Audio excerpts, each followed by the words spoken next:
William Blake, Jerusalem. Imagination is more important than knowledge. Albert Einstein, on Science. Chapter 1. Who is your imagination? I rest not from my great task to open the eternal worlds, to open the immortal eyes of man inwards into the worlds of thought, into eternity ever expanding in the bosom of God, the human imagination. Blake, Jerusalem, Plate 5, lines 18 to 20. Certain words in the course of long use gather so many strange connotations that they almost cease to mean anything at all. Such a word is imagination. This word is made to serve all manner of ideas, some of them directly opposed to one another. Fancy, thought, hallucination, suspicion. Indeed, so wide is its use and so varied its meanings, the word imagination has no status nor fixed significance. For example, we ask a man to use his imagination, meaning that his present outlook is too restricted and therefore not equal to the task. In the next breath, we tell him that his ideas are pure imagination, thereby implying that his ideas are unsound.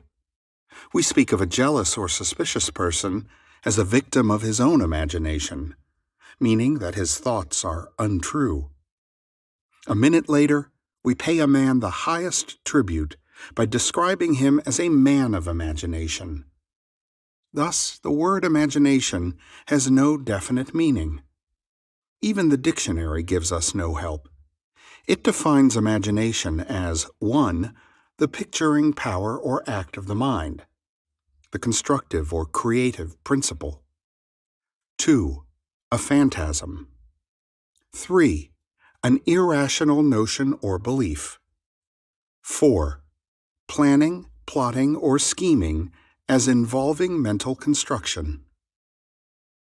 I identify the central figure of the Gospels with human imagination, the power which makes the forgiveness of sins, the achievement of our goals, inevitable. All things were made by him, and without him was not anything made that was made. John chapter 1, verse 3. There is only one thing in the world, imagination, and all our deformations of it. He is despised and rejected of men, a man of sorrows and acquainted with grief. Isaiah chapter 53, verse 3. Imagination is the very gateway of reality. Man, said Blake, is either the ark of God or a phantom of the earth and of the water. Naturally, he is only a natural organ subject to sense. The eternal body of man is the imagination. That is God himself, the divine body. Yud, Shin, Ayin, from right to the left. Jesus, we are his members. I know of no greater and truer definition of the imagination than that of Blake. By imagination, we have the power to be anything we desire to be. Through imagination, we disarm and transform the violence of the world. Our most intimate, as well as our most casual relationships, become imaginative as we awaken to the mystery hid from the ages, that Christ in us is our imagination. We then realize that only as we live by imagination can we truly be said to live at all. I want this book to be the simplest, clearest, frankest work I have the power to make it, that I may encourage you to function imaginatively, that you may open your immortal eyes inwards into the worlds of thought, where you behold every desire of your heart as ripe grain, white already to harvest. I am come that they might have life, and that they might have it more abundantly. John chapter 10, verse 10. The abundant life that Christ promised us is ours to experience now, but not until we have the sense of Christ as our imagination can we experience it. The mystery hid from the ages, Christ in you, the hope of glory, Colossians chapter 1, verse 26, is your imagination. This is the mystery which I am ever striving to realize more keenly myself and to urge upon others. Imagination is our Redeemer, the Lord from heaven, born of man, but not begotten of man. Every man is Mary, and birth to Christ must give. If the story of the Immaculate Conception and birth of Christ appears irrational to man, it is only because it is misread as biography, history, and cosmology, and the modern explorers of the imagination do not help by calling it the unconscious or subconscious mind. Imagination's birth and growth is the gradual transition from a God of tradition to a God of experience. If the birth of Christ in man seems slow, it is only because man is unwilling to let go the comfortable but false anchorage of tradition. When imagination is discovered as the first principle of religion, the stone of literal understanding will have felt the rod of Moses and, like the rock of Zion, issue forth the water of psychological meaning to quench the thirst of humanity. And all who take the proffered cup and live a life according to this truth will transform the water of psychological meaning into the wine of forgiveness. Then, like the Good Samaritan, they will pour it on the wounds of all. The Son of God is not to be found in history, nor in any external form. He can only be found as the imagination of Him in whom His presence becomes manifest. Oh, would thy heart but be a manger for His birth!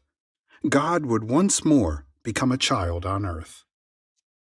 Man is the garden in which this only begotten Son of God sleeps. He awakens this Son by lifting His imagination up to heaven and clothing men in godlike stature. We must go on imagining better than the best we know. Man, in the moment of his awakening to the imaginative life, must meet the test of sonship. Father, reveal thy Son in me. And it pleased God to reveal His Son in me. Galatians chapter 1, verse 16. The supreme test of sonship is the forgiveness of sin. The test that your imagination is Christ Jesus, the Son of God, is your ability to forgive sin. Sin means missing one's mark in life, falling short of one's ideal, failing to achieve one's aim. Forgiveness means identification of man with his ideal or aim in life. This is the work of awakened imagination, the supreme work, for it tests man's ability to enter into and partake of the nature of his opposite. Let the weak man say, I am strong. Joel chapter 3, verse 10.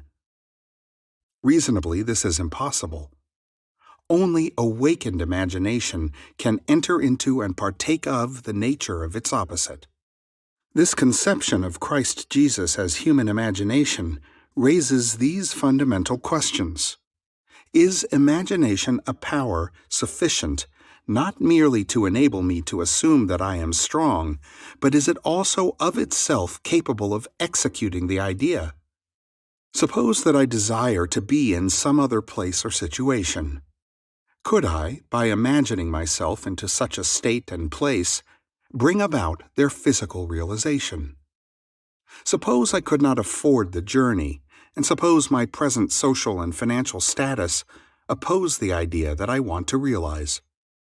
Would imagination be sufficient of itself to incarnate these desires? Does imagination comprehend reason? By reason, I mean deductions from the observations of the senses.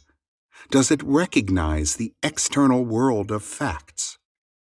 In the practical way of everyday life, is imagination a complete guide to behavior. Suppose I am capable of acting with continuous imagination. That is, suppose I am capable of sustaining the feeling of my wish fulfilled. Will my assumption harden into fact? And if it does harden into fact, shall I, on reflection, find that my actions through the period of incubation have been reasonable?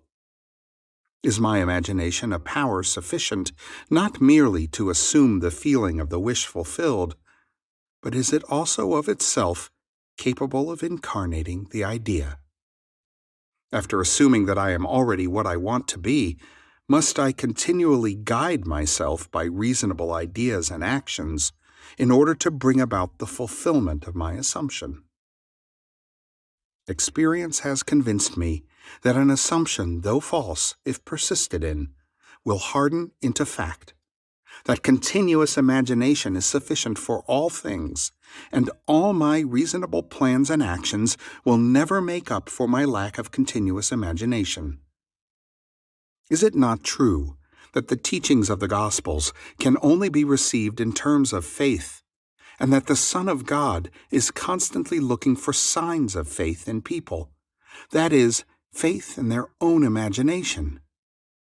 Is not the promise, "Believe that ye receive, and ye shall receive," Mark chapter 11, verse 24, the same as, "Imagine that you are, and you shall be"? Was it not an imaginary state in which Moses endured as seeing him who is invisible? Hebrews chapter 11, verse 27. Was it not by the power of his own imagination that he endured? Truth depends upon the intensity of the imagination, not upon external facts. Facts are the fruit bearing witness of the use or misuse of the imagination. Man becomes what he imagines. He has a self-determined history. Imagination is the way, the truth, the life revealed. We cannot get hold of truth with the logical mind. Where the natural man of sense sees a bud, imagination sees a rose full-blown. Truth cannot be encompassed by facts. As we awaken to the imaginative life, we discover that to imagine a thing is to make it so, that a true judgment need not conform to the external reality to which it relates. The imaginative man does not deny the reality of the sensuous outer world, of becoming, but he knows that it is the inner world of continuous imagination that is the force by which the sensuous outer world of becoming is brought to pass. He sees the outer world and all its happenings as projections of the inner world of imagination. To him, everything is a manifestation of the mental activity which goes on in man's imagination, without the sensuous, reasonable man being aware of it. But he realizes that every man must become conscious of this inner activity and see the relationship between the inner causal world of imagination and the sensuous outer world of effects. It is a marvelous thing to find that you can imagine yourself into the state of your fulfilled desire and escape from the jails which ignorance built. The real man is a magnificent imagination. It is this self that must be awakened. Awake thou that sleepest, and arise from the dead, and Christ shall give thee light. Ephesians chapter 5, verse 14. The moment man discovers that his imagination is Christ, he accomplishes acts which on this level can only be called miraculous. But until man has the sense of Christ as his imagination, "You did not choose me, I have chosen you." John chapter 15, verse 16. He will see everything in pure objectivity without any subjective relationship. Not realizing that all that he encounters is part of himself, he rebels at the thought that he has chosen the conditions of his life, that they are related by affinity to his own mental activity. Man must firmly come to believe that reality lies within him and not without. Although others have bodies, a life of their own, their reality is rooted in you, ends in you, as yours ends in God. Chapter 2. Sealed Instructions. The first power that meets us at the threshold of the soul's domain is the power of imagination. Dr. Franz Hartmann. I was first made conscious of the power, nature, and redemptive function of imagination through the teachings of my friend Abdullah, and through subsequent experiences, I learned that Jesus was a symbol of the coming of imagination to man, that the test of his birth in man was the individual's ability to forgive sin, that is, his ability to identify himself or another with his aim in life. Without the identification of man with his aim, the forgiveness of sin is an impossibility, and only the Son of God can forgive sin. Therefore, man's ability to identify himself with his aim, though reason and his senses deny it, is proof of the birth of Christ in him.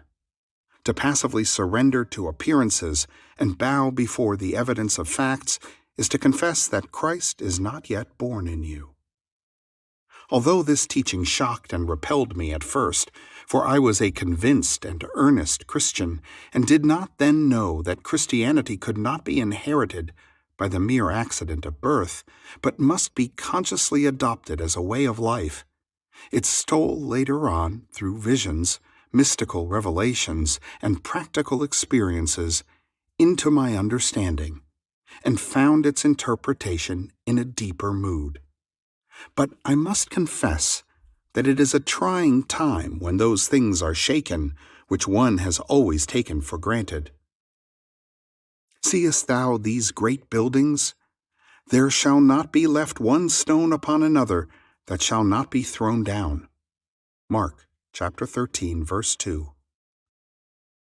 Not one stone of literal understanding will be left after one drinks the water of psychological meaning. All that has been built up by natural religion is cast into the flames of mental fire. Yet what better way is there to understand Christ Jesus than to identify the central character of the Gospels with human imagination, knowing that every time you exercise your imagination lovingly on behalf of another, you are literally mediating God to man, and thereby feeding and clothing Christ Jesus, and that, whenever you imagine evil against another, you are literally beating and crucifying Christ Jesus. Every imagination of man is either the cup of cold water or the sponge of vinegar to the parched lips of Christ.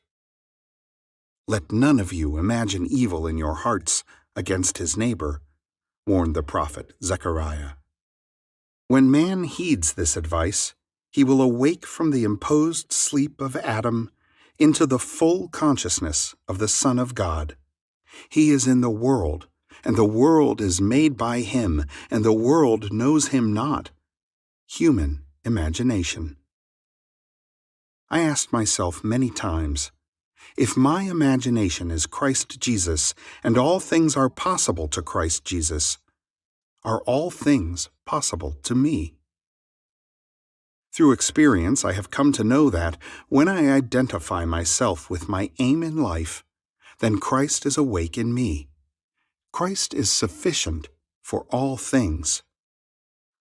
I lay down my life that I might take it again. No man taketh it from me, but I lay it down of myself. John chapter 10, verse 18. What a comfort it is to know that all that I experience is the result of my own standard of beliefs, that I am the center of my own web of circumstances, and that as I change, so must my outer world. The world presents different appearances according as our states of consciousness differ. What we see when we are identified with a state cannot be seen when we are no longer fused with it. By state is meant all that man believes and consents to as true. No idea presented to the mind can realize itself unless the mind accepts it. It depends on the acceptance, the state with which we are identified, how things present themselves. In the fusion of imagination and states is to be found the shaping of the world as it seems. The world is a revelation of the states with which imagination is fused. It is the state from which we think that determines the objective world in which we live. The rich man, the poor man, the good man, the thief, are what they are by virtue of the states from which they view the world. On the distinction between these states depends the distinction between the worlds of these men. Individually so different is this same world. It is not the actions and behavior of the good man that should be matched, but his point of view. Outer reforms are useless if the inner state is not changed. Success is gained not by imitating the outer actions of the successful, but by right inner actions and inner talking. If we detach ourselves from a state, and we may at any moment, the conditions and circumstances to which that union gave being vanish. It was in the fall of 1933 in New York City that I approached Abdullah with a problem. He asked me one simple question: "What do you want?" I told him that I would like to spend the winter in Barbados, but that I was broke. I literally did not have a nickel. "If you will imagine yourself to be in Barbados," said he, "thinking and viewing the world from that state of consciousness instead of thinking of Barbados, you will spend the winter there. You must not concern yourself with the ways and means of getting there, for the state of consciousness of already being in Barbados, if occupied by your imagination, will devise the means best suited to realize itself." Man lives by committing himself to invisible states, by fusing his imagination with what he knows to be other than himself, and in this union he experiences the results of that fusion. No one can lose what he has save by detachment from the state where the things experienced have their natural life. You must imagine yourself right into the state of your fulfilled desire, Abdullah told me, and fall asleep viewing the world from Barbados. The world which we describe from observation must be as we describe it relative to ourselves. Our imagination connects us with the state desired, but we must use imagination masterfully, not as an onlooker thinking of the end, but as a partaker thinking from the end. We must actually be there in imagination. If we do this, our subjective experience will be realized objectively. "This is not mere fancy," said he, "but a truth you can prove by experience." His appeal to enter into the wish fulfilled was the secret of thinking from the end. Every state is already there as mere possibility as long as you think of it, but is overpoweringly real when you think from it. Thinking from the end is the way of Christ. I began right there and then, fixing my thoughts beyond the limits of sense, beyond that aspect to which my present state gave being, towards the feeling of already being in Barbados, and viewing the world from that standpoint. He emphasized the importance of the state from which man views the world as he falls asleep. All prophets claim that the voice of God is chiefly heard by man in dreams.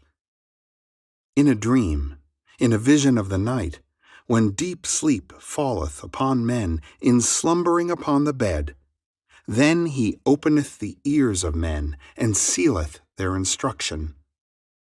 Job chapter 33, verse 15 and 16. That night and for several nights thereafter, I fell asleep in the assumption that I was in my father's house in Barbados.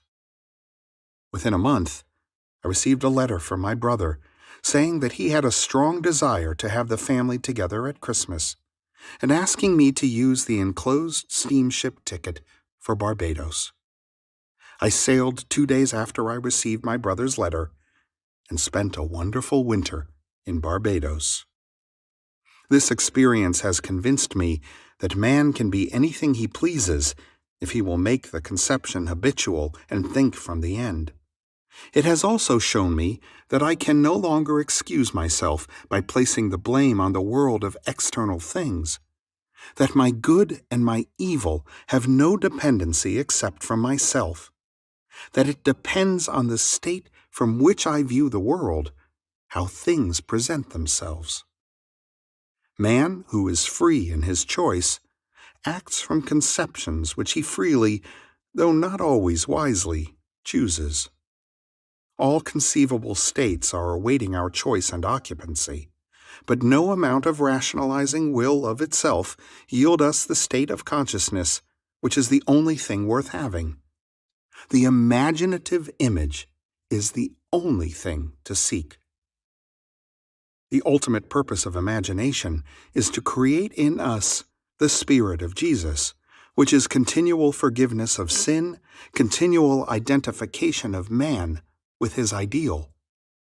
Only by identifying ourselves with our aim can we forgive ourselves for having missed it. All else is labor in vain.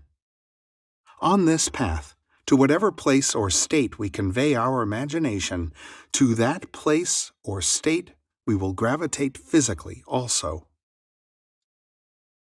In my Father's house are many mansions. If it were not so, I would have told you. I go to prepare a place for you. And if I go and prepare a place for you, I will come again and receive you unto myself, that where I am, there ye may be also. John, chapter 14, verse 2. By sleeping in my Father's house in my imagination, as though I slept there in the flesh, I fused my imagination with that state and was compelled to experience that state in the flesh also. So vivid was this state to me, I could have been seen in my Father's house had any sensitive entered the room where in imagination I was sleeping. A man can be seen where in imagination he is, for a man must be where his imagination is, for his imagination is himself. This I know from experience, for I have been seen by a few to whom I desired to be seen, when physically I was hundreds of miles away. I, by the intensity of my imagination and feeling, imagining and feeling myself to be in Barbados, instead of merely thinking of Barbados, had spanned the vast Atlantic to influence my brother into desiring my presence to complete the family circle at Christmas. Thinking from the end, from the feeling of my wish fulfilled, was the source of everything that happened as outer cause, such as my brother's impulse to send me a steamship ticket. And it was also the cause of everything that appeared as results. In Ideas of Good and Evil, page 35, W.B. Yeats, having described a few experiences similar to this experience of mine, writes, "If all who have described events like this have not dreamed, we should rewrite our histories, for all men, certainly all imaginative men, must be forever casting forth enchantments, glamour, illusions. And all men, especially tranquil men who have no powerful, egotistic life, must be continually passing under their power. Determined imagination, thinking from the end, is the beginning of all miracles."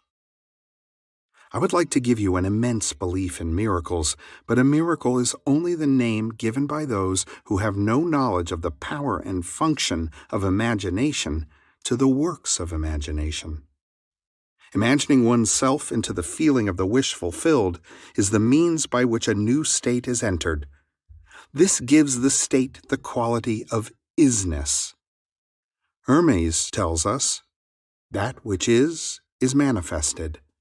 That which has been or shall be is unmanifested, but not dead. For soul, the eternal activity of God, animates all things. The future must become the present in the imagination of the one who would wisely and consciously create circumstances. We must translate vision into being, thinking of into thinking from.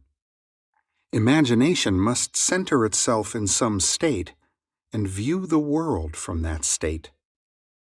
Thinking from the end is an intense perception of the world of fulfilled desire. Thinking from the state desired is creative living. Ignorance of this ability to think from the end is bondage. It is the root of all bondage with which man is bound. To passively surrender to the evidence of the senses underestimates the capacities of the inner self. Once man accepts thinking from the end as a creative principle in which he can cooperate, then he is redeemed from the absurdity of ever attempting to achieve his objective by merely thinking of it. Construct all ends according to the pattern of fulfilled desire. The whole of life is just the appeasement of hunger, and the infinite states of consciousness from which a man can view the world are purely a means of satisfying that hunger. The principle upon which each state is organized is some form of hunger to lift the passion for self-gratification to ever higher and higher levels of experience. Desire is the mainspring of the mental machinery. It is a blessed thing. It is a right and natural craving which has a state of consciousness as its right and natural satisfaction. But one thing I do, forgetting the things which are behind and stretching forward to the things which are before, I press on toward the goal. Philippians chapter 3, verse 13. It is necessary to have an aim in life. Without an aim, we drift. What wantest thou of me? Is the implied question asked most often by the central figure of the Gospels. In defining your aim, you must want it. As the hart panteth after the water brooks, so panteth my soul after thee, O God. Psalms chapter 42, verse 1. It is lack of this passionate direction to life that makes man fail of accomplishment. The spanning of the bridge between desire, thinking of, and satisfaction, thinking from, is all important. We must move mentally from thinking of the end to thinking from the end.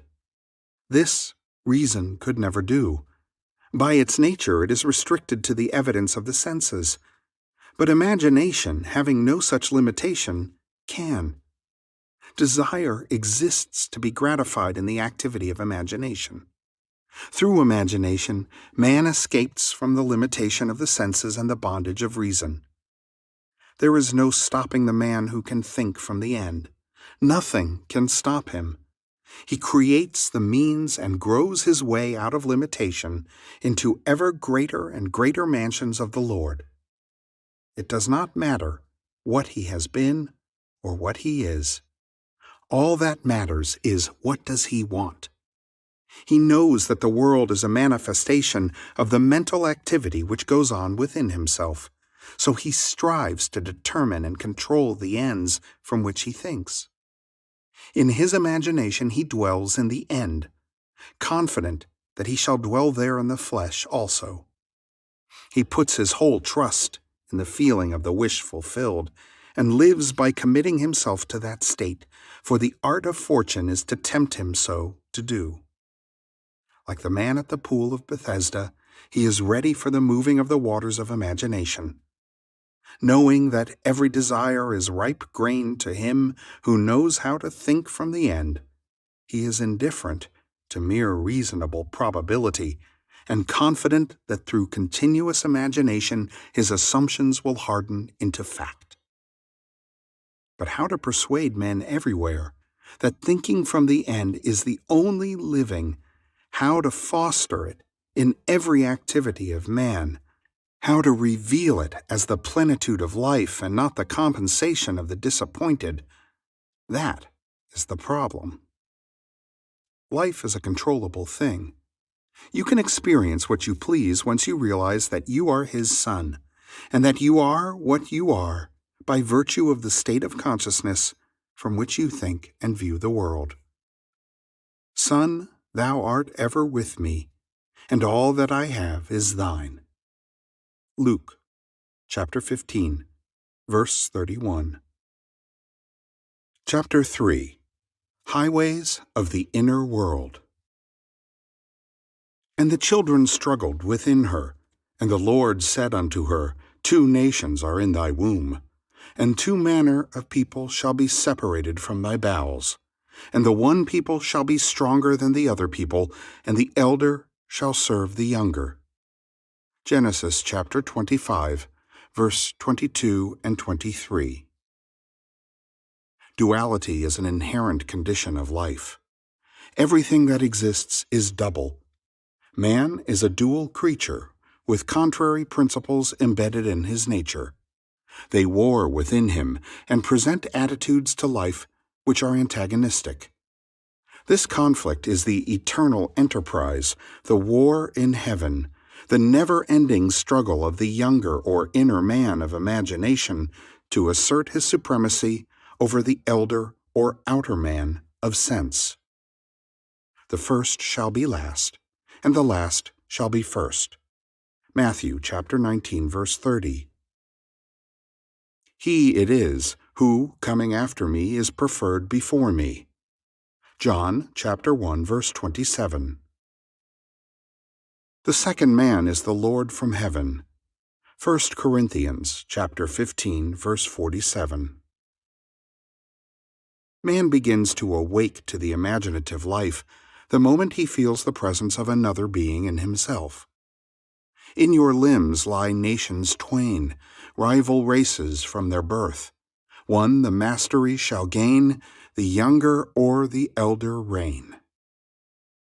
There are 2 distinct centers of thought or outlooks on the world possessed by every man. The Bible speaks of these 2 outlooks as natural and spiritual. The natural man receiveth not the things of the Spirit of God, for they are foolishness unto him, neither can he know them, because they are spiritually discerned. 1 Corinthians chapter 2, verse 14. Man's inner body is as real in the world of subjective experience as his outer physical body is real in the world of external realities. But the inner body expresses a more fundamental part of reality. This existing inner body of man must be consciously exercised and directed. The inner world of thought and feeling to which the inner body is attuned has its real structure and exists in its own higher space. There are 2 kinds of movement, one that is according to the inner body, and another that is according to the outer body. The movement which is according to the inner body is causal, but the outer movement is under compulsion. The inner movement determines the outer which is joined to it, bringing into the outer a movement that is similar to the actions of the inner body. Inner movement is the force by which all events are brought to pass. Outer movement is subject to the compulsion applied to it by the movement of the inner body. Whenever the actions of the inner body match the actions which the outer must take to appease desire, that desire will be realized. Construct mentally a drama which implies that your desire is realized, and make it one which involves movement of self. Immobilize your outer physical self. Act precisely as though you were going to take a nap, and start the predetermined action in imagination. A vivid representation of the action is the beginning of that action. Then, as you are falling asleep, consciously imagine yourself into the scene. The length of the sleep is not important. A short nap is sufficient, but carrying the action into sleep thickens fancy into fact. At first, your thoughts may be like rambling sheep that have no shepherd. Don't despair. Should your attention stray 70 times 7, bring it back 70 times 7 to its predetermined course until from sheer exhaustion it follows the appointed path. The inner journey must never be without direction. When you take to the inner road, it is to do what you did mentally before you started. You go for the prize you have already seen and accepted. In The Road to Xanadu, page 103, Professor John Livingston Lowes says, "But I have long had the feeling, which this study had matured to a conviction, that fancy and imagination are not two powers at all, but one. The valid distinction which exists between them lies not in the materials with which they operate, but in the degree of intensity of the operant power itself. Working at high tension, the imaginative energy assimilates and transmutes. Keyed low, the same energy aggregates and yokes together those images which at its highest pitch it merges indissolubly into one. Fancy assembles. Imagination fuses." Here is a practical application of this theory. A year ago, a blind girl living in the city of San Francisco found herself confronted with a transportation problem. A rerouting of buses forced her to make 3 transfers between her home and her office. This lengthened her trip from 15 minutes to 2 hours and 15 minutes. She thought seriously about this problem and came to the decision that a car was the solution. She knew that she could not drive a car, but felt that she could be driven in one.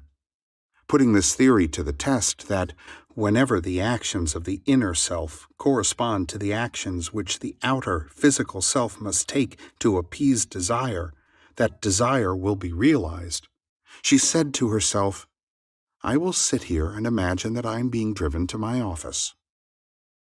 Sitting in her living room, she began to imagine herself seated in a car. She felt the rhythm of the motor. She imagined that she smelled the odor of gasoline, felt the motion of the car, touched the sleeve of the driver, and felt that the driver was a man. She felt the car stop, and turning to her companion said, "Thank you very much, sir." To which he replied, "The pleasure is all mine."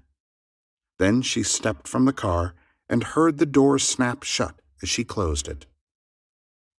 She told me that she centered her imagination on being in a car and, although blind, viewed the city from her imaginary ride. She did not think of the ride. She thought from the ride and all that it implied. This controlled and subjectively directed purposive ride raised her imagination to its full potency.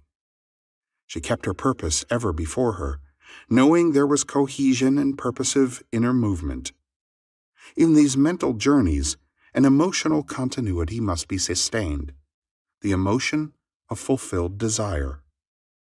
Expectancy and desire were so intensely joined that they passed at once from a mental state into a physical act. The inner self moves along the predetermined course best when the emotions collaborate. The inner self must be fired, and it is best fired by the thought of great deeds and personal gain. We must take pleasure in our actions. On 2 successive days, the blind girl took her imaginary ride, giving it all the joy and sensory vividness of reality. A few hours after her second imaginary ride, a friend told her of a story in the evening paper. It was a story of a man who was interested in the blind. The blind girl phoned him and stated her problem. The very next day, on his way home, he stopped in at a bar, and while there had the urge to tell the story of the blind girl to his friend the proprietor. A total stranger, on hearing the story, volunteered to drive the blind girl home every day. The man who told the story then said, "If you will take her home, I will take her to work." This was over a year ago, and since that day, This blind girl has been driven to and from her office by these two gentlemen. Now, instead of spending 2 hours and 15 minutes on 3 buses, she is at her office in less than 15 minutes. And on that first ride to her office, she turned to her good Samaritan and said, "Thank you very much, sir." And he replied, "The pleasure is all mine." Thus, the objects of her imagination were to her the realities of which the physical manifestation was only the witness. The determinative animating principle was the imaginative ride. Her triumph could be a surprise only to those who did not know of her inner ride. She mentally viewed the world from this imaginative ride with such a clearness of vision that every aspect of the city attained identity. These inner movements not only produce corresponding outer movements. This is the law which operates beneath all physical appearances. He who practices these exercises of bilocation will develop unusual powers of concentration and quiescence, and will inevitably achieve waking consciousness on the inner and dimensionally larger world. Actualizing strongly, she fulfilled her desire, for, viewing the city from the feeling of her wish fulfilled, she matched the state desired and granted that to herself which sleeping men ask of God. To realize your desire, an action must start in your imagination, apart from the evidence of the senses, involving movement of self and implying fulfillment of your desire. Whenever it is the action which the outer self takes to appease desire, that desire will be realized. The movement of every visible object is caused not by things outside the body, but by things within it, which operate from within outward. The journey is in yourself. You travel along the highways of the inner world. Without inner movement, it is impossible to bring forth anything. Inner action is introverted sensation. If you will construct mentally a drama which implies that you have realized your objective, then close your eyes and drop your thoughts inward, centering your imagination all the while in the predetermined action, and partake in that action, you will become a self-determined being. Inner action orders all things according to the nature of itself. Try it and see whether a desirable ideal once formulated is possible, for only by this process of experiment can you realize your potentialities. It is thus that this creative principle is being realized. So the clue to purposive living is to center your imagination in the action and feeling of fulfilled desire with such awareness, such sensitiveness, that you initiate and experience movement upon the inner world. Ideas only act if they are felt, if they awaken inner movement. Inner movement is conditioned by self-motivation, outer movement by compulsion. Wherever the sole of your foot shall tread, the same give I unto you. Joshua chapter 1, verse 3. And remember, the Lord thy God in the midst of thee is mighty. Zephaniah chapter 3, verse 17. Chapter 4. The Pruning Shears of Revision. The second man is the Lord from heaven. 1 Corinthians chapter 15, verse 47. Never will he say caterpillars. He'll say, "There's a lot of butterflies as is to be on our cabbages, Prue." He won't say, "It's winter." He'll say, "Summer's sleeping." And there's no bud little enough nor sad-colored enough for Kester not to call in it the beginnings of the blow. Mary Webb, Precious Bane. The very first act of correction or cure is always revise. One must start with oneself. It is one's attitude that must be changed. What we are, that only can we see. Emerson. It is a most healthy and productive exercise to daily relive the day as you wish you had lived it, revising the scenes to make them conform to your ideals. For instance, suppose today's mail brought disappointing news. Revise the letter. Mentally rewrite it and make it conform to the news you wish you had received. Then, in imagination, read the revised letter over and over again. This is the essence of revision, and revision results in repeal. The one requisite is to arouse your attention in a way and to such intensity that you become wholly absorbed in the revised action. You will experience an expansion and refinement of the senses by this imaginative exercise and eventually achieve vision. But always remember that the ultimate purpose of this exercise is to create in you the Spirit of Jesus, which is continual forgiveness of sin. Revision is of greatest importance when the motive is to change oneself, when there is a sincere desire to be something different, when the longing is to awaken the ideal active spirit of forgiveness.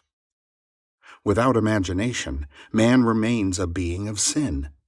Man either goes forward to imagination or remains imprisoned in his senses.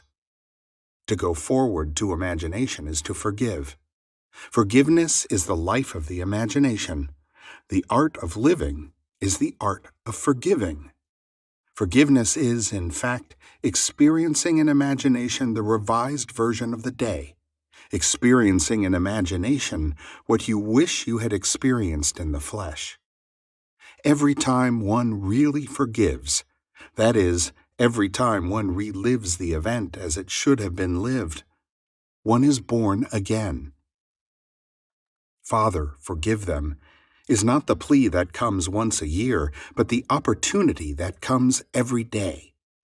The idea of forgiving is a daily possibility, and if it is sincerely done, it will lift man to higher and higher levels of being. He will experience a daily Easter, and Easter is the idea of rising transformed. And that should be almost a continuous process.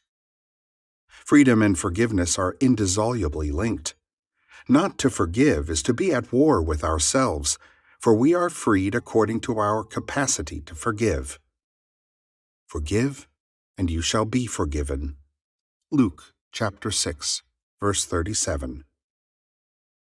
Forgive not merely from a sense of duty or service. Forgive because you want to. Thy ways are ways of pleasantness, and all thy paths are peace. Proverbs chapter 3, verse 17. You must take pleasure in revision. You can forgive others effectively only when you have a sincere desire to identify them with their ideal. Duty has no momentum. Forgiveness is a matter of deliberately withdrawing attention from the unrevised day and giving it full strength and joyously to the revised day. If a man begins to revise even a little of the vexations and troubles of the day, then he begins to work practically on himself. Every revision is a victory over himself, and therefore a victory over his enemy. A man's foes are those of his own household. Matthew chapter 10, verse 36.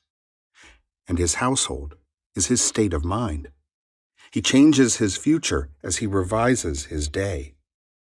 When man practices the art of forgiveness, of revision, however factual the scene on which sight then rests, he revises it with his imagination and gazes on one never before witnessed. The magnitude of the change which any act of revision involves makes such change appear wholly improbable to the realist, the unimaginative man. But the radical changes in the fortunes of the prodigal were all produced by a change of heart. The battle man fights is fought out in his own imagination. The man who does not revise the day has lost the vision of that life, into the likeness of which it is the true labor of the Spirit of Jesus to transform this life. All things whatsoever ye would that men should do to you, even so do ye to them, for this is the law. Matthew chapter 7, verse 12. Here is the way an artist friend forgave herself and was set free from pain, annoyance, and unfriendliness. Knowing that nothing but forgetfulness and forgiveness will bring us to new values, she cast herself upon her imagination and escaped from the prison of her senses. She writes, "Thursday I taught all day in the art school. Only one small thing marred the day. Coming into my afternoon classroom, I discovered the janitor had left all the chairs on top of the desks after cleaning the floor. As I lifted a chair down, it slipped from my grasp and struck me a sharp blow on the instep of my right foot. I immediately examined my thoughts and found that I had criticized the man for not doing his job properly. Since he had lost his helper, I realized he probably felt he had done more than enough, and it was an unwanted gift that had bounced and hit me on the foot. Looking down at my foot, I saw both my skin and nylons were intact, so forgot the whole thing. That night, after I had been working intensely for about 3 hours on a drawing, I decided to make myself a cup of coffee. To my utter amazement, I couldn't manage my right foot at all, and it was giving out great bumps of pain. I hopped over to a chair and took off my slipper to look at it. The entire foot was a strange purplish pink, swollen out of shape and red hot. I tried walking on it and found that it just flapped. I had no control over it whatsoever. It looked like one of two things. Either I had cracked a bone when I dropped the chair on it, or something could be dislocated. No use speculating what it is, better get rid of it right away. So I became quiet, all ready to melt myself into light. To my complete bewilderment, my imagination refused to cooperate. It just said, no. This sort of thing often happens when I am painting. I just started to argue, why not? It just kept saying no. Finally, I gave up and said, you know I am in pain. I am trying hard not to be frightened, but you are the boss. What do you want to do? The answer, go to bed and review the day's events. So I said, all right, but let me tell you, if my foot isn't perfect by tomorrow morning, you have only yourself to blame. After arranging the bedclothes so they didn't touch my foot, I started to review the day. It was slow going, as I had difficulty keeping my attention away from my foot. I went through the whole day, saw nothing to add to the chair incident, but when I reached the early evening, I found myself coming face to face with a man who, for the past year, has made a point of not speaking. The first time this happened, I thought he had grown deaf. I had known him since school days, but we had never done more than say hello and comment on the weather. Mutual friends assured me I had done nothing, that he had said he never liked me, and finally decided it was not worthwhile speaking. I had said hi. He hadn't answered. I found that I thought, poor guy, what a horrid state to be in. I shall do something about this ridiculous state of affairs. So, in my imagination, I stopped right there and redid the scene. I said, hi. He answered hi and smiled. I now thought, good old Ed. I ran the scene over a couple of times and went on to the next incident and finished up the day. Now what? Do we do my foot or the concert?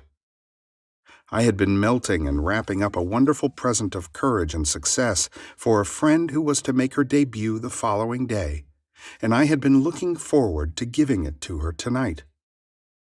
My imagination sounded a little bit solemn as it said, let us do the concert. It will be more fun. But first, couldn't we just take my perfectly good imagination foot out of this physical one before we start? I pleaded. By all means. That done, I had a lovely time at the concert, and my friend got a tremendous ovation. By now I was very, very sleepy and fell asleep doing my project. The next morning, as I was putting on my slipper, I suddenly had a quick memory picture of withdrawing a discolored and swollen foot from the same slipper. I took my foot out and looked at it. It was perfectly normal in every respect. There was a tiny pink spot on the instep where I remembered I had hit it with the chair. What a vivid dream that was, I thought, and dressed. While waiting for my coffee, I wandered over to my drafting table and saw that all my brushes were lying helter-skelter and unwashed. Whatever possessed you to leave your brushes like that? Don't you remember? It was because of your foot. So it hadn't been a dream after all, but a beautiful healing. She had won by the art of revision, which she would never have won by force. In heaven, the only art of living is forgetting and forgiving, especially to the female. Blake. We should take our life not as it appears to be, but from the vision of this artist, from the vision of the world made perfect that is buried under all minds, buried and waiting for us to revise the day. We are led to believe a lie when we see with, not through, the eye. Blake. A revision of the day, and what she held to be so stubbornly real was no longer so to her, and, like a dream, had quietly faded away. You can revise the day to please yourself, and by experiencing in imagination the revised speech and actions, not only modify the trend of your life's story, but turn all its discords into harmonies. The one who discovers the secret of revision cannot do otherwise than let himself be guided by love. Your effectiveness will increase with practice. Revision is the way by which right can find its appropriate might. Resist not evil, for all passionate conflicts result in an interchange of characteristics. To him that knoweth to do good, and doeth it not, to him it is sin. James chapter 4, verse 17. To know the truth, you must live the truth, and to live the truth, your inner actions must match the actions of your fulfilled desire. Expectancy and desire must become one. Your outer world is only actualized inner movement. Through ignorance of the law of revision, those who take to warfare are perpetually defeated. Only concepts that idealize depict the truth.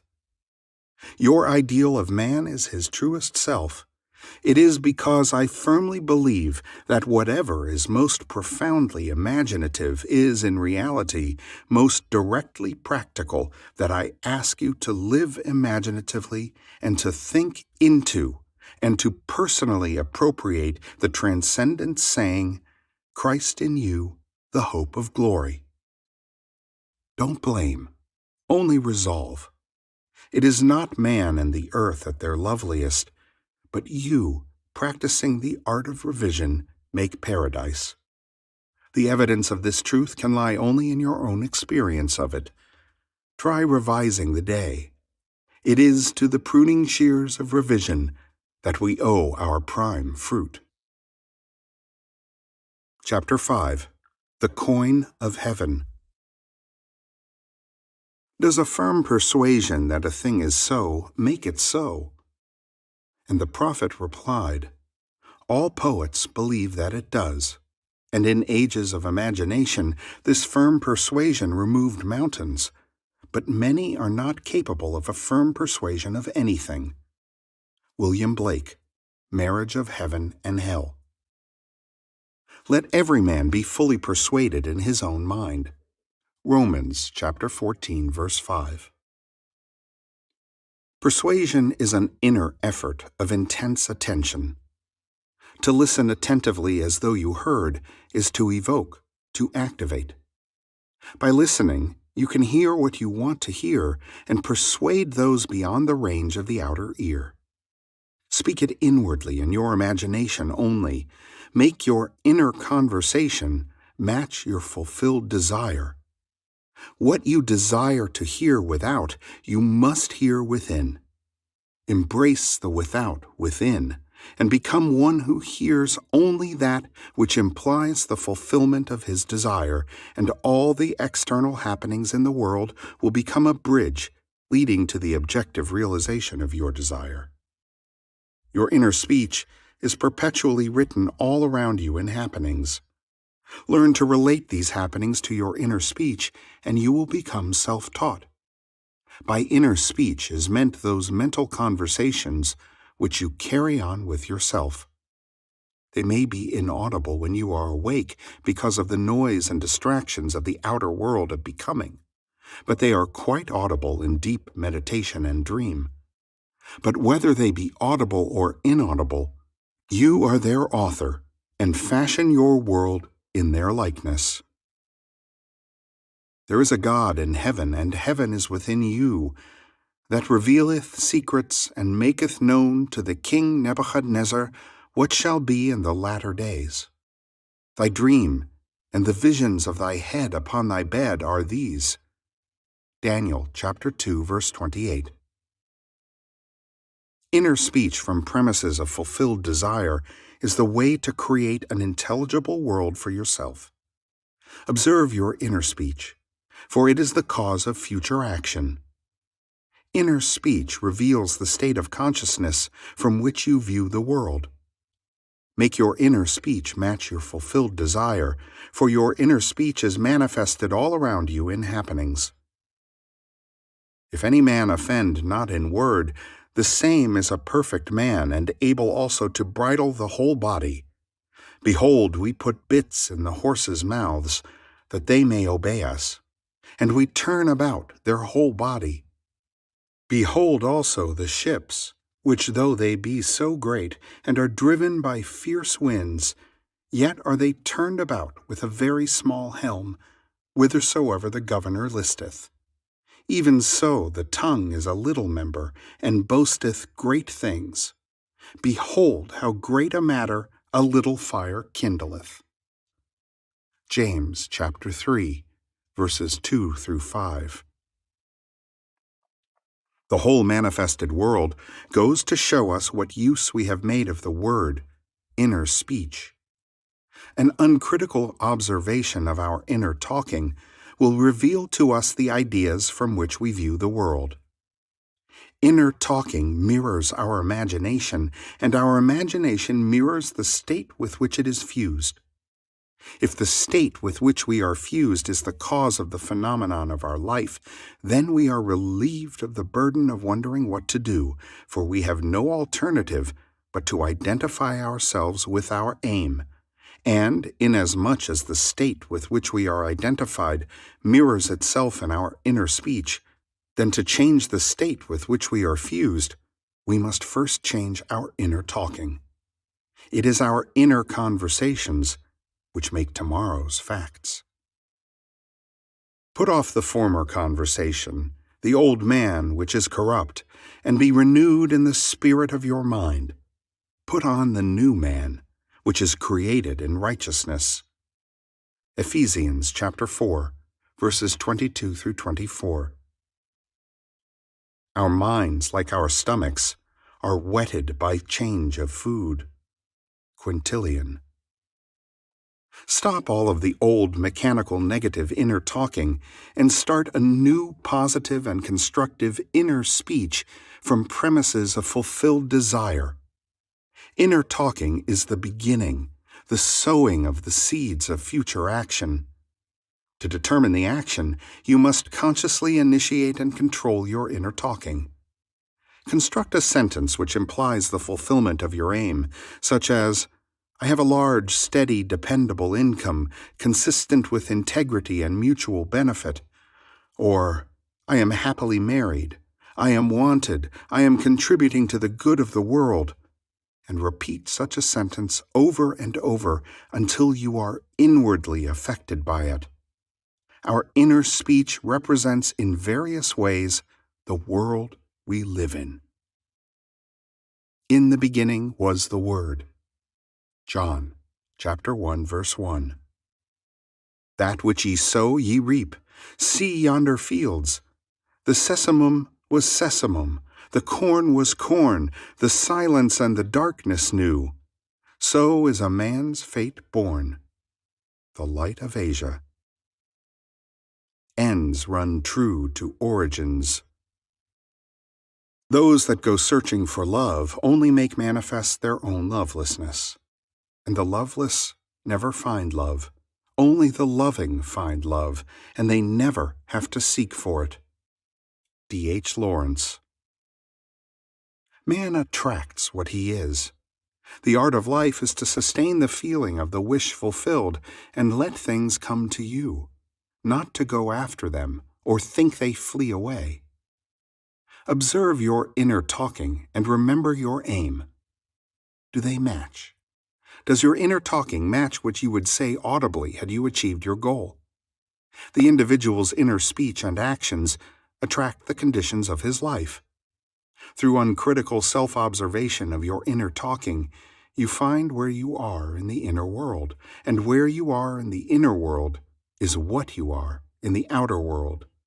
You put on the new man whenever ideals and inner speech match. In this way alone can the new man be born. Inner talking matures in the dark. From the dark it issues into the light. The right inner speech is the speech that would be yours were you to realize your ideal. In other words, it is the speech of fulfilled desire. I am that. There are two gifts which God has bestowed upon man alone and on no other mortal creature. These two are mind and speech, and the gift of mind and speech is equivalent to that of immortality. If a man uses these two gifts rightly, he will differ in nothing from the immortals, and when he quits the body, mind and speech will be his guides, and by them he will be brought into the troop of the gods and the souls that have attained to bliss. Walter Scott's translation of Hermetica, Volume 1, page 231, Oxford University Press, 1924. The circumstances and conditions of life are outpictured inner talking, solidified sound. Inner speech calls events into existence. In every event is the creative sound that is its life and being. All that a man believes and consents to as true reveals itself in his inner speech. It is his word, his life. Try to notice what you are saying in yourself at this moment, to what thoughts and feelings you are consenting. They will be perfectly woven into your tapestry of life. To change your life, you must change your inner talking, for life, said Hermes, is the union of word and mind. When imagination matches your inner speech to fulfilled desire, there will then be a straight path in yourself from within out, and the without will instantly reflect the within for you, and you will know reality is only actualized inner talking. Receive with meekness the inborn word, which is able to save your souls. James chapter 1, verse 21. Every stage of man's progress is made by the conscious exercise of his imagination matching his inner speech to his fulfilled desire. Because man does not perfectly match them, the results are uncertain, while they might be perfectly certain. Persistent assumption of the wish fulfilled is the means of fulfilling the intention. As we control our inner talking, matching it to our fulfilled desires, we can lay aside all other processes. Then we simply act by clear imagination and intention. We imagine the wish fulfilled and carry on mental conversations from that premise. Through controlled inner talking from premises of fulfilled desire, seeming miracles are performed. The future becomes the present and reveals itself in our inner speech. To be held by the inner speech of fulfilled desire is to be safely anchored in life. Our lives may seem to be broken by events, but they are never broken so long as we retain the inner speech of fulfilled desire. All happiness depends on the active, voluntary use of imagination to construct and inwardly affirm that we are what we want to be. We match ourselves to our ideals by constantly remembering our aim and identifying ourselves with it. We fuse with our aims by frequently occupying the feeling of our wish fulfilled. It is the frequency, the habitual occupancy, that is the secret of success. The oftener we do it, the more natural it is. Fancy assembles. Continuous imagination fuses. It is possible to resolve every situation by the proper use of imagination. Our task is to get the right sentence, the one which implies that our desire is realized, and fire the imagination with it. All this is intimately connected with the mystery of the still small voice.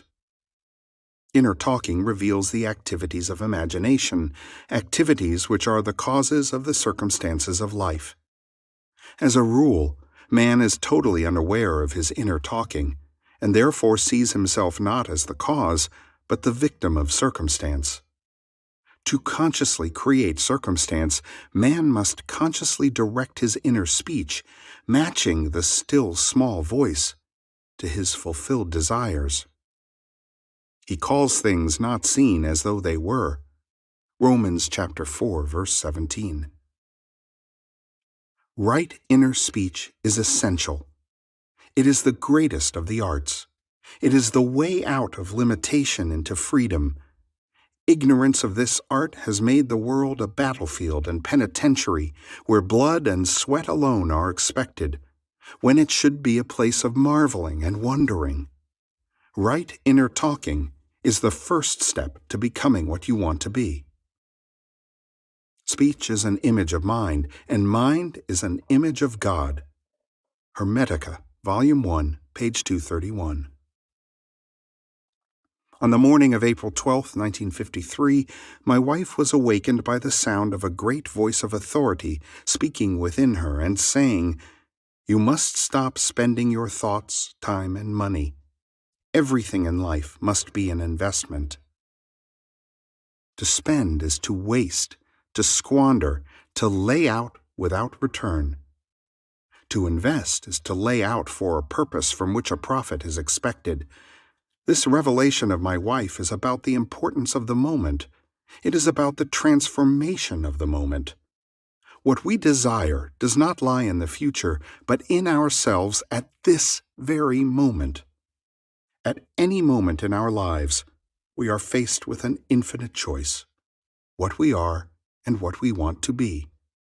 And what we want to be is already existent, but to realize it, we must match our inner speech and actions to it. If two of you shall agree on earth as touching anything that they shall ask, it shall be done for them of my Father which is in heaven. Matthew chapter 18, verse 19. It is only what is done now that counts. The present moment does not recede into the past, it advances into the future to confront us, spent or invested. Thought is the coin of heaven, money is its earthly symbol. Every moment must be invested, and our inner talking reveals whether we are spending or investing. Be more interested in what you are inwardly saying now than what you have said, by choosing wisely what you think and what you feel now. Any time we feel misunderstood, misused, neglected, suspicious, afraid, we are spending our thoughts and wasting our time. Whenever we assume the feeling of being what we want to be, we are investing. We cannot abandon the moment to negative inner talking and expect to retain command of life. Before us go the results of all that seemingly is behind.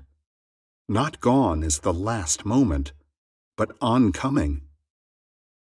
My word shall not return unto me void, but it shall accomplish that which I please, and it shall prosper in the thing whereto I sent it. Isaiah chapter 55, verse 11. The circumstances of life are the muffled utterances of the inner talking that made them. the Word made visible. The Word, said Hermes, is Son, and the mind is Father of the Word. They are not separate one from the other, for life is the union of word and mind. He willed us forth from himself by the word of truth. James chapter 1, verse 18. Let us be imitators of God as dear children. Ephesians chapter 5, verse 1. And use our inner speech wisely to mold an outer world in harmony with our ideal. The Lord spake by me, and his word was in my tongue. 2 Samuel chapter 23, verse 2. The mouth of God is the mind of man. Feed God only the best. Whatsoever things are of good report, think on these things. Philippians chapter 4, verse 8. The present moment is always precisely right for an investment, to inwardly speak the right word. The word is very near to you, in your mouth and in your heart, that you may do it. See, I have set before you this day life and good, death and evil, blessings and cursings. Choose life. Deuteronomy chapter 30, verses 14 and 15. You choose life and good and blessings by being that which you choose. Like is known to like alone. Make your inner speech bless and give good reports. Man's ignorance of the future is the result of his ignorance of his inner talking. His inner talking mirrors his imagination, and his imagination is a government in which the opposition never comes into power. If the reader ask, what if the inner speech remains subjective and is unable to find an object for its love? The answer is, it will not remain subjective, for the very simple reason that inner speech is always objectifying itself. What frustrates and festers and becomes the disease that afflicts humanity is man's ignorance of the art of matching inner words to fulfilled desire. Inner speech mirrors imagination, and imagination is Christ. Alter your inner speech and your perceptual world changes. Whenever inner speech and desire are in conflict, inner speech invariably wins. Because inner speech objectifies itself, it is easy to see that if it matches desire, desire will be objectively realized. Were this not so? I would say with Blake, sooner murder an infant in its cradle than nurse unacted desires. But I know from experience, the tongue setteth on fire the course of nature. James chapter 3, verse 6. Chapter 6. It is within. Rivers, mountains, cities, villages, all are human, and when you enter into their bosoms you walk, in heavens and earths, as in your own bosom you bear your heaven, and earth and all you behold, though it appears without, it is within, in your imagination, of which this world of mortality is but a shadow. Blake, Jerusalem, Plate 71, lines 15 to 19. The inner world was as real to Blake as the outer land of waking life. He looked upon his dreams and visions as the realities of the forms of nature. Blake reduced everything to the bedrock of his own consciousness. The kingdom of heaven is within you. Luke chapter 17, verse 21. The real man, the imaginative man, has invested the outer world with all of its properties. The apparent reality of the outer world, which is so hard to dissolve, is only proof of the absolute reality of the inner world of his own imagination. No man can come to me except the Father, which hath sent me, draw him. I and my Father are one. John chapter 6, verse 44, and John chapter 10, verse 30.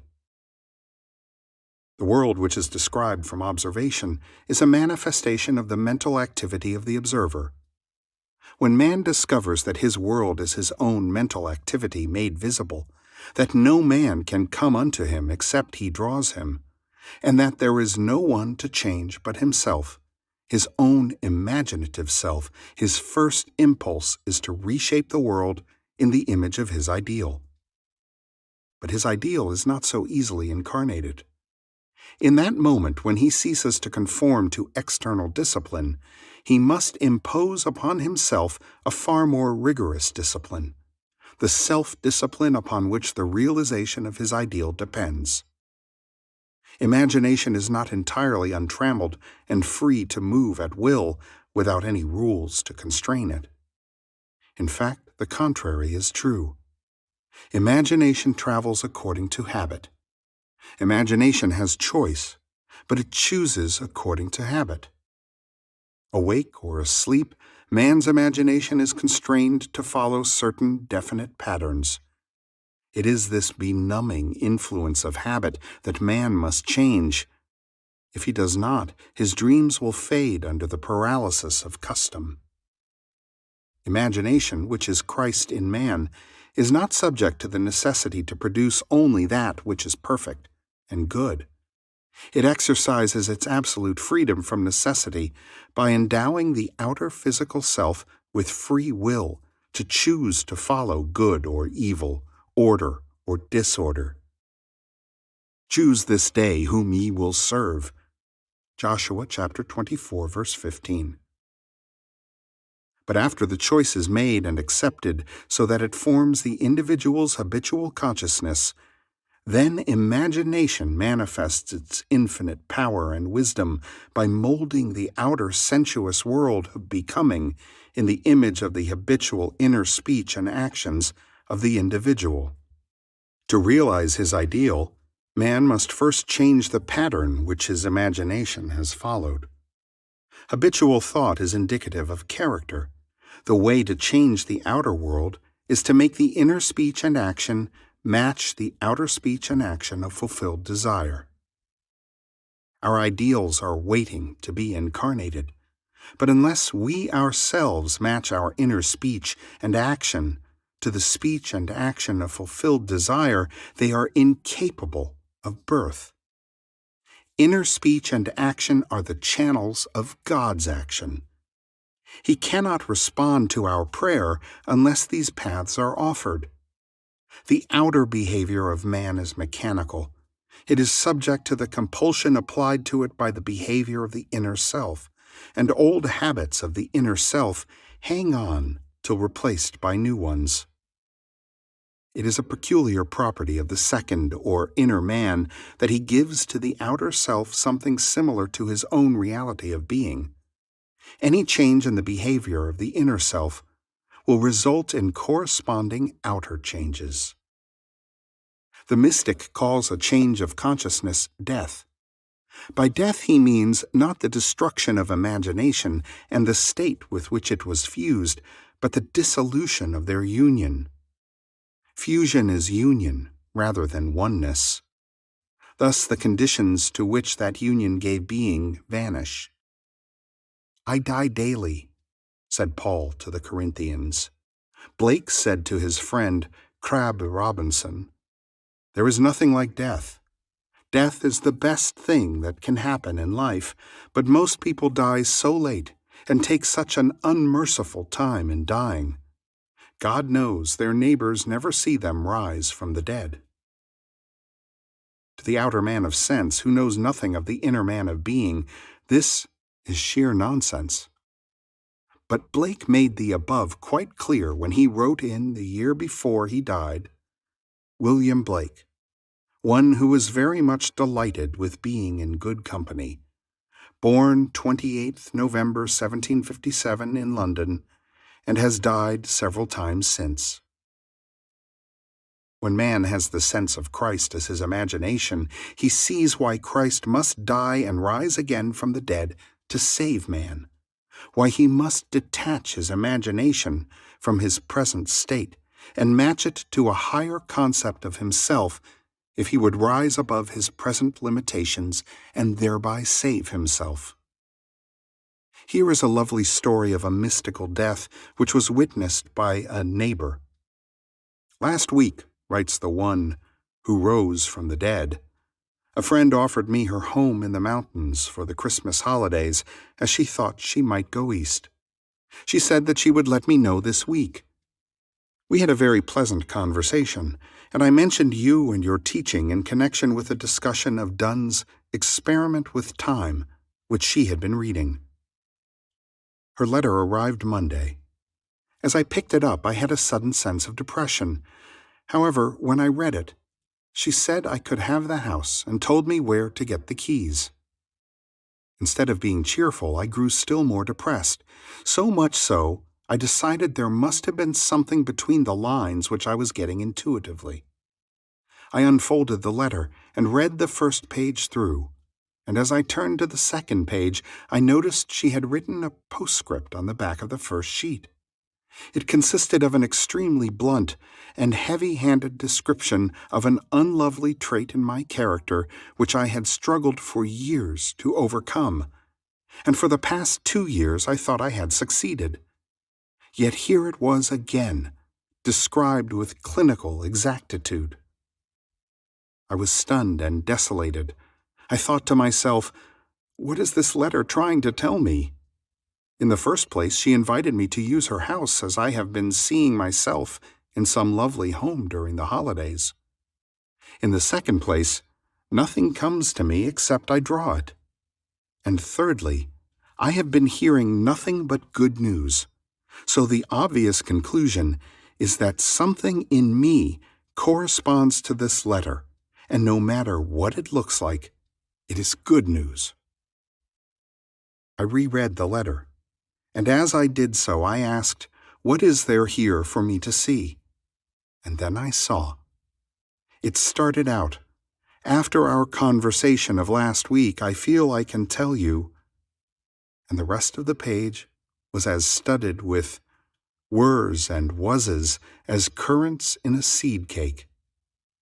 A great feeling of elation swept over me. It was all in the past. The thing I had labored so long to correct was done. I suddenly realized that my friend was a witness to my resurrection. I whirled around the studio, chanting, "It's all in the past. It is done. Thank you. It is done." I gathered all my gratitude up in a big ball of light and shot it straight to you. And if you saw a flash of lightning Monday evening, shortly after 6 your time, that was it. Now, instead of writing a polite letter because it is the correct thing to do, I can write giving sincere thanks for her frankness and thanking her for the loan of her house. Thank you so much for your teaching, which has made my beloved imagination truly my Savior. And now if any man shall say unto her, Lo, here is Christ, or there, she will believe it not, for she knows that the kingdom of God is within her, and that she herself must assume full responsibility for the incarnation of her ideal, and that nothing but death and resurrection will bring her to it. She has found her Savior, her beloved imagination, forever expanding in the bosom of God. There is only one reality, and that is Christ, human imagination, the inheritance and final achievement of the whole of humanity. That we, speaking the truth in love, may grow up into Him in all things, which is the head, even Christ. Ephesians chapter 4, verse 15. Chapter 7. Creation is finished. I am the beginning and the end. There is nothing to come that has not been and is. Ecclesiastes chapter 3, verse 15, ERV. Blake saw all possible human situations as already made states. He saw every aspect, every plot and drama as already worked out as mere possibilities, as long as we are not in them, but as overpowering realities when we are in them. He described these states as sculptures of losses halls. Distinguish, therefore, states from individuals in those states. States change, but individual identities never change nor cease. The imagination is not a state. Said Blake, "It is the human existence itself. Affection or love becomes a state when divided from imagination."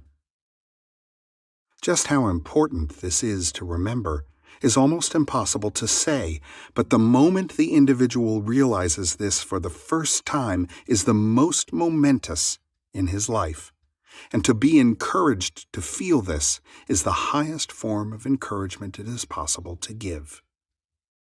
This truth is common to all men, but the consciousness of it, and much more the self-consciousness of it, is another matter.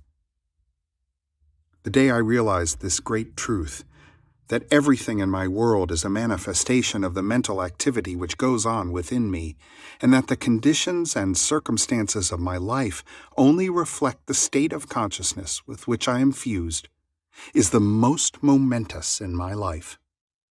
But the experience that brought me to this certainty is so remote from ordinary existence, I have long hesitated to tell it, for my reason refused to admit the conclusions to which the experience impelled me.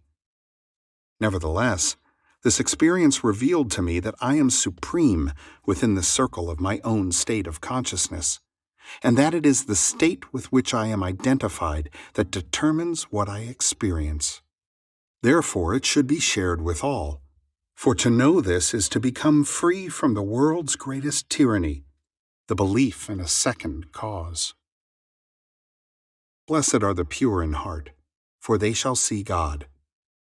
Matthew chapter 5, verse 8.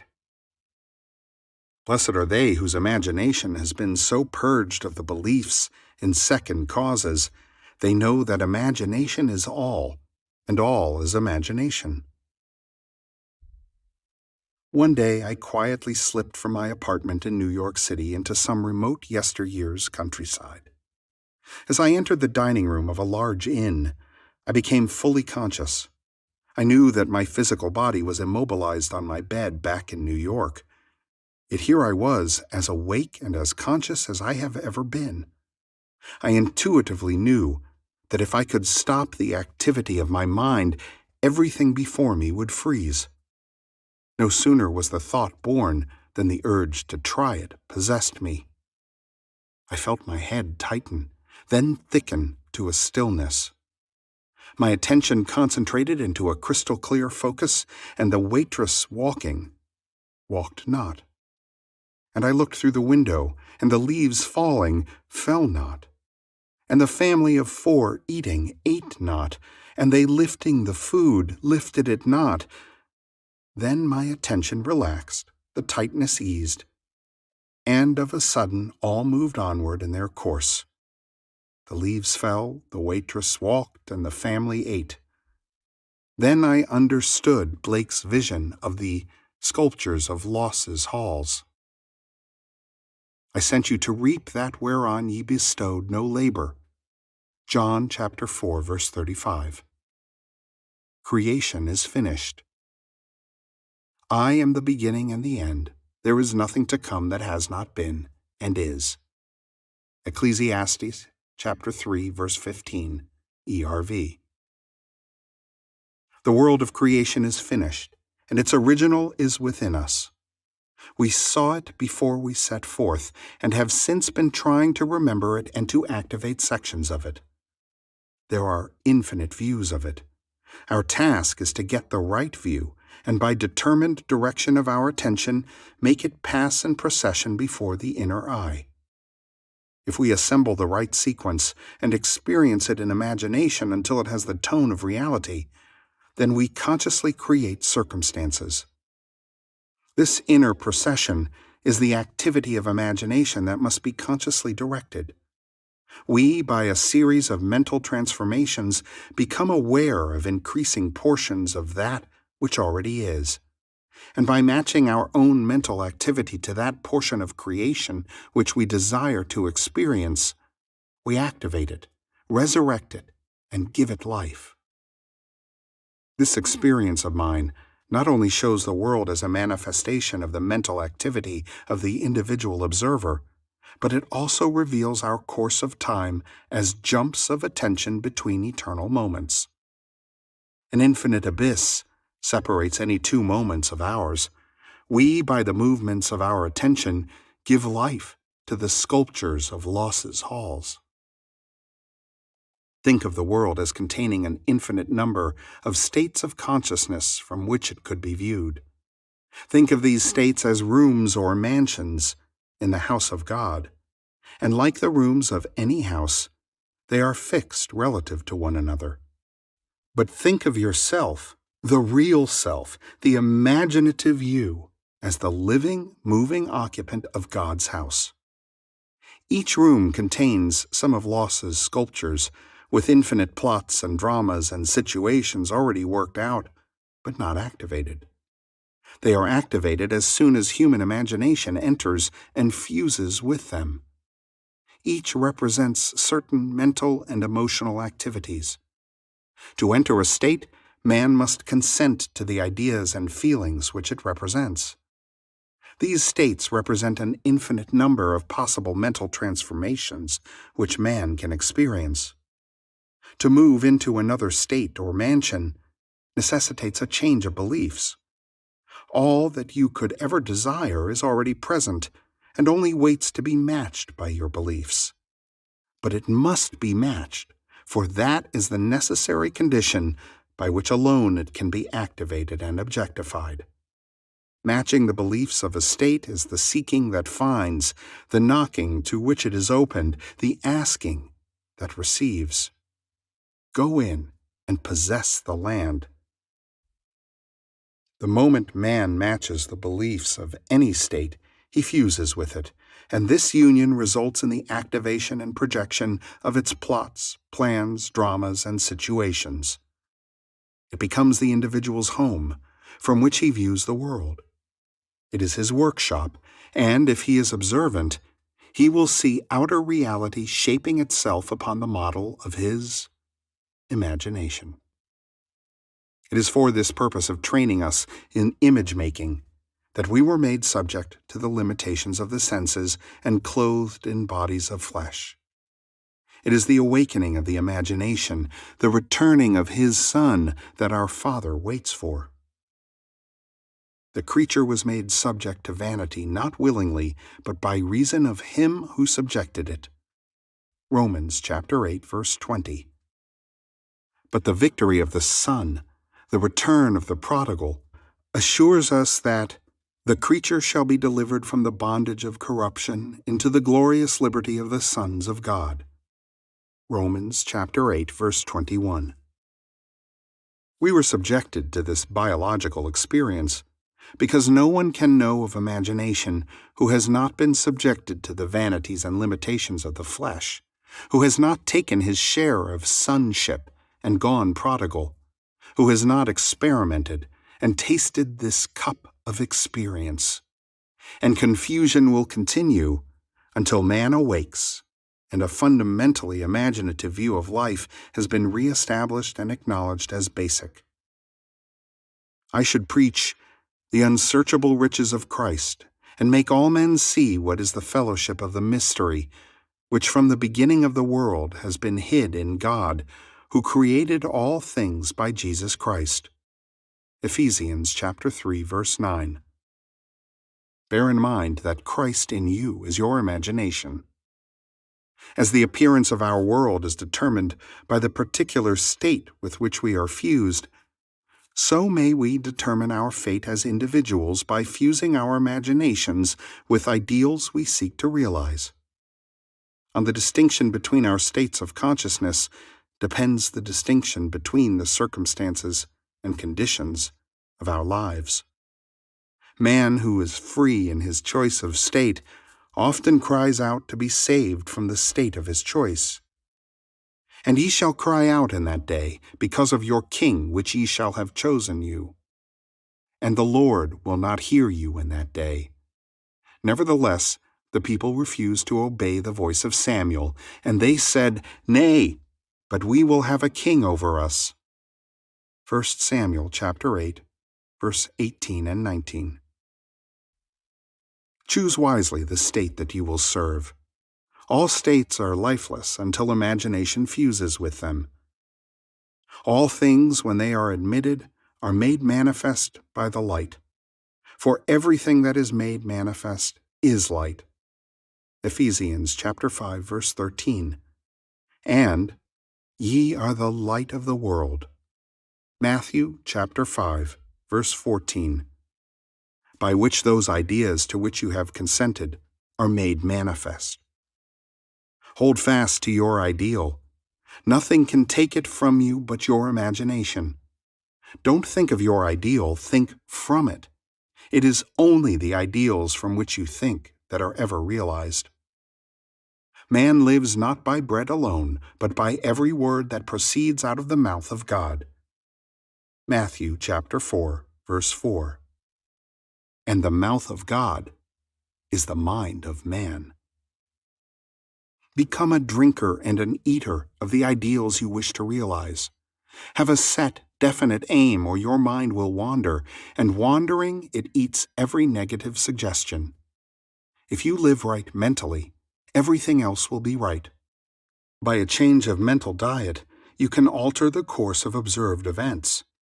But unless there is a change of mental diet, your personal history remains the same. You illuminate or darken your life by the ideas to which you consent. Nothing is more important to you than the ideas on which you feed, and you feed on the ideas from which you think. If you find the world unchanged, it is a sure sign that you are wanting in fidelity to the new mental diet which you neglect in order to condemn your environment. You are in need of a new and sustained attitude. You can be anything you please if you will make the conception habitual, for any idea which excludes all others from the field of attention discharges inaction. The ideas and moods to which you constantly return define the state with which you are fused. Therefore, train yourself to occupy more frequently the feeling of your wish fulfilled. This is creative magic. It is the way to work toward fusion with the desired state. If you would assume the feeling of your wish fulfilled more frequently, you would be master of your fate. But unfortunately, you shut out your assumption for all but the occasional hour. Practice making real to yourself the feeling of the wish fulfilled. After you have assumed the feeling of the wish fulfilled, do not close the experience as you would a book, but carry it around like a fragrant odor. Instead of being completely forgotten, let it remain in the atmosphere, communicating its influence automatically to your actions and reactions. A mood, often repeated, gains a momentum that is hard to break or check. So be careful of the feelings you entertain. Habitual moods reveal the state with which you are fused. It is always possible to pass from thinking of the end you desire to realize to thinking from the end. But the crucial matter is thinking from the end, for thinking from means unification or fusion with the idea, whereas in thinking of the end, there is always subject and object, the thinking individual and the thing thought. You must imagine yourself into the state of your wish fulfilled, in your love for that state, and in so doing, live and think from it and no more of it. You pass from thinking of to thinking from by centering your imagination in the feeling of the wish fulfilled. Chapter 8. The Apple of God's Eye. What think ye of the Christ? Whose son is he? Matthew chapter 22, verse 41. When this question is asked of you, let your answer be, Christ is my imagination. And though I see not yet all things put under him, Hebrews chapter 2, verse 8, yet I know that I am Mary, from whom sooner or later he shall be born, and eventually do all things through Christ. The birth of Christ is the awakening of the inner or second man. It is becoming conscious of the mental activity within oneself, which activity continues whether we are conscious of it or not. The birth of Christ does not bring any person from a distance or make anything to be that was not there before. It is the unveiling of the Son of God in man. The Lord cometh in clouds is the prophet's description of the pulsating rings of golden liquid light on the head of him in whom he awakes. The coming is from within and not from without, as Christ is in us. This great mystery, God was manifest in the flesh, begins with Advent, and it is appropriate that the cleansing of the temple, which temple ye are, 1 Corinthians chapter 3, verse 17, stands in the forefront of the Christian mysteries. The kingdom of heaven is within you, Luke chapter 17, verse 21. Advent is unveiling the mystery of your being.